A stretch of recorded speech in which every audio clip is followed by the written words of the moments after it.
സ്ഥാനാർത്ഥി നിർണയം ഇടതുപക്ഷ ജനാധിപത്യ മുന്നണിക്ക് വലിയ വിഷയമല്ല.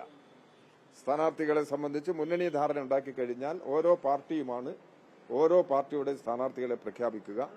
അത് മിക്കവാറും എല്ലാ സ്ഥാപനങ്ങളിലും ഏകദേശം തയ്യാറായി കഴിഞ്ഞിട്ടുണ്ട്.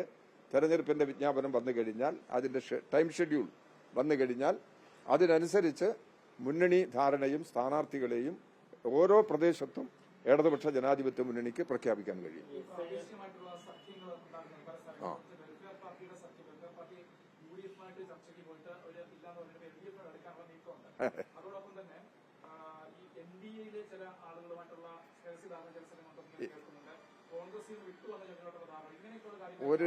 ഒരു രഹസ്യധാരണയുടെയോ ജനാധിപത്യ വിരുദ്ധമായ മതനിരപേക്ഷതയ്ക്ക് നിരക്കാത്ത ഒരു നിലപാടും ഇടതുപക്ഷ ജനാധിപത്യ മുന്നണി സ്വീകരിക്കില്ല.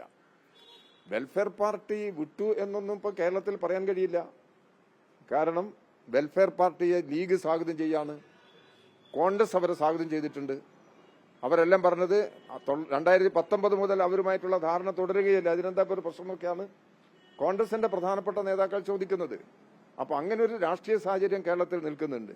വെൽഫെയർ പാർട്ടി, SDPI ഇതുപോലുള്ള പാർട്ടികളുമായിട്ട് ലീഗിന്റെ നേതൃത്വത്തിൽ ഐക്യജനാധിപത്യ മുന്നണി ആ മുന്നണിക്കകത്ത് ഈ വിഭാഗത്തെ ഉറപ്പിച്ചു നിർത്തുന്നതിന് വേണ്ടിയുള്ള ശ്രമമാണ് നടത്തിക്കൊണ്ടിരിക്കുന്നത്.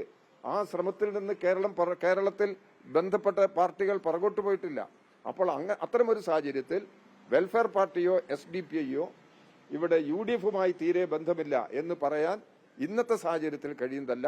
CPIഎമ്മും ഇടതുപക്ഷ ജനാധിപത്യ മുന്നണിയും ഈ കൂട്ടുകെട്ടിനെതിരാണ്. വർഗീയമായി ഇപ്പം മതരാഷ്ട്രവാദത്തെ പ്രോത്സാഹിപ്പിക്കുന്നതാണ് വർഗീയം. അത്തരമൊരു നിലപാടിനോട് യോജിപ്പില്ല. കേരളത്തിൽ മതനിരപേക്ഷ മൂല്യങ്ങൾ ഉയർന്നു കാണണം. കേരളത്തിൽ എല്ലാ മതവിശ്വാസികൾക്കും എല്ലാ സമുദായങ്ങൾക്കും ഒരേ അവകാശവും സ്വാതന്ത്ര്യവുമാണുള്ളത്. അത് സംരക്ഷിച്ചു പോകണം എന്ന നിലപാടാണ് കേരളത്തിൽ ഇടതുപക്ഷ ജനാധിപത്യ മുന്നണിക്കുള്ളത്. ആ മതനിരപേക്ഷ മൂല്യങ്ങൾക്ക് വിരുദ്ധമായ ഒരു ശക്തികളുമായിട്ടും ഒരു അന്തർധാരയുമില്ല, ഒരു കൂട്ടുകെട്ടില്ല, ഒരു കൂട്ടുകെട്ടുണ്ടാക്കുകയുമില്ല. അതാണ് കേരളത്തിൽ പൊതുവെ ഇടതുപക്ഷ ജനാധിപത്യ മുന്നണിയുടെ നിലപാട്. പിന്നെ മുന്നണികളിലെ പാർട്ടികളിൽ നിന്നൊക്കെ ആളുകൾ വിട്ടുവരും. കോൺഗ്രസ് നിന്ന് ആളുകൾ വിട്ടുവരും, അതുപോലെ മറ്റു പാർട്ടികളിൽ നിന്ന് ആളുകൾ വിട്ടുവരാനിടയുണ്ട്. ആ വിട്ടുവരുന്നവർ ഇടതുപക്ഷ ജനാധിപത്യ മുന്നണിയുമായി സഹകരിക്കാൻ തയ്യാറാണെങ്കിൽ, അവർ മുന്നണിയുടെ പൊതു കാഴ്ചപ്പാടിനനുസരിച്ച് അവിടെ നിലപാട് സ്വീകരിക്കാൻ തയ്യാറാണെങ്കിൽ അവരെ ഞങ്ങൾ സ്വാഗതം ചെയ്യും. അതിൽ തർക്കമൊന്നുമില്ല. ആരെയും ഞങ്ങൾ സ്വാഗതം ചെയ്യും.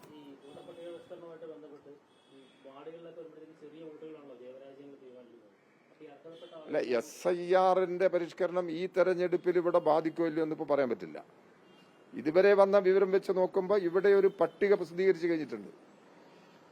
ഇവിടെ കേരളത്തിൽ തദ്ദേശ ഭരണ സ്ഥാപനങ്ങളെ ലക്ഷ്യം വെച്ചുകൊണ്ടുള്ള ഒരു പട്ടിക നേരത്തെ പ്രസിദ്ധീകരിച്ചിട്ടുണ്ട്. ആ പട്ടികയുടെ അവസാന രൂപം 14-ാം തീയതി പ്രഖ്യാപിക്കുമെന്നാണ് ഇലക്ഷൻ കമ്മീഷൻ വ്യക്തമാക്കിയിട്ടുള്ളത്. ആ പട്ടികയുടെ അടിസ്ഥാനത്തിലാണ് കേരളത്തിൽ തെരഞ്ഞെടുപ്പ് നടക്കുക. ഈ SIR നിലപാടുമായി ബന്ധപ്പെട്ട് ഉള്ള പട്ടികയല്ല ഇതിനകത്ത് വരുന്നത്. SIRനോടുള്ള ഞങ്ങളുടെ നിലപാട് വ്യക്തമാക്കിയിട്ടുണ്ട്. കേരളം 2002 SIR പറയുന്നത് 2002 അടിസ്ഥാന വർഷമായിട്ടെടുത്ത് അതിനുശേഷം വന്നവരെല്ലാം വോട്ടർമാർ പുതുതായി ചേരണം എന്നുള്ളതാണ് അവർ പറയുന്നത്. അതിനോട് ഇടതുപക്ഷ ജനാധിപത്യ മുന്നണിക്ക് യോജിപ്പില്ല. കേരളത്തിന് പൊതുവെ യോജിപ്പില്ല. ഈ കാര്യത്തിൽ ഇടതുപക്ഷവും ഇടതുപക്ഷ ജനാധിപത്യ മുന്നണിയും UDFിലെ പാർട്ടികളും പരസ്പരം യോജിച്ച നിലപാട്. കേരളം സർവകക്ഷി BJP ഒഴിച്ചുള്ള എല്ലാ പാർട്ടികളും ഇവിടെ SIR നടപ്പിലാക്കുന്ന രീതിയോട് വിയോജിപ്പ് പ്രകടിപ്പിക്കുകയാണ്. അതിന്റെ അർത്ഥം വോട്ടർ പട്ടിക പരിഷ്കരണം വേണ്ട എന്നുള്ളതല്ല. ഇവിടെ 2024 അവസാന പട്ടിക അംഗീകരിച്ചത്. അതിനെ അടിസ്ഥാന വർഷമായിട്ട് എടുക്കാം. അതിൽ ആരെങ്കിലും അനർഹർ കടന്നുപോയിട്ടുണ്ടെങ്കിൽ കടന്നുകൂടിയിട്ടുണ്ടെങ്കിൽ അത് ഒഴിവാക്കാം. അർഹരായ ആളുകൾ ഈ പട്ടികയിൽ പെട്ടിട്ടില്ലെങ്കിൽ അവർ ഉൾപ്പെടുത്താം. അങ്ങനെ ഒരു പരിഷ്കരണം നടത്തുന്നതിന് ഇവിടെ ഒരു രാഷ്ട്രീയ പാർട്ടിയും എതിരല്ല. എന്നാൽ ബീഹാർ മോഡലിൽ ഇവിടെ അർഹരായ വോട്ടർമാരെ മതാടിസ്ഥാനത്തിൽ നിർണയിച്ച് നിഷേധിക്കുന്ന നിലപാടിലേക്ക് അവരെത്തുന്നതിന് വേണ്ടിയുള്ള നീക്കമാണ് ബീഹാറിന്റെ പരിഷ്കരണത്തിന് അനുഭവം. ആ മോഡൽ കേരളത്തിൽ പ്രാവർത്തികമാക്കാൻ അനുവദിക്കില്ല എന്നുള്ളതാണ് ഇടതുപക്ഷ ജനാധിപത്യ മുന്നണിയുടെ നിലപാട്. ഇപ്പോൾ തന്നെ അവര് എന്യൂമറേഷൻ നടപടികൾ ആരംഭിച്ചപ്പോൾ എന്യൂമറേഷന്റെ ഭാഗമായിട്ട് വീടുകളിൽ വോട്ടർമാരിലുണ്ടാകുന്ന സംശയങ്ങൾ പത്രങ്ങൾ റിപ്പോർട്ട് ചെയ്യപ്പെട്ടിട്ടുണ്ട്. അപ്പോൾ അത് ഒരു യാഥാർത്ഥ്യമാണ്. അത്തരം പ്രശ്നങ്ങൾക്കെല്ലാം ഇലക്ഷൻ കമ്മീഷൻ പരിഹാരമുണ്ടാക്കേണ്ടതുണ്ട്. ഈ പ്രശ്നങ്ങളെല്ലാം കൂട്ടായ നിലപാടാണ് കേരളത്തിലെ എല്ലാ രാഷ്ട്രീയ പാർട്ടികളും സ്വീകരിക്കുന്നത്.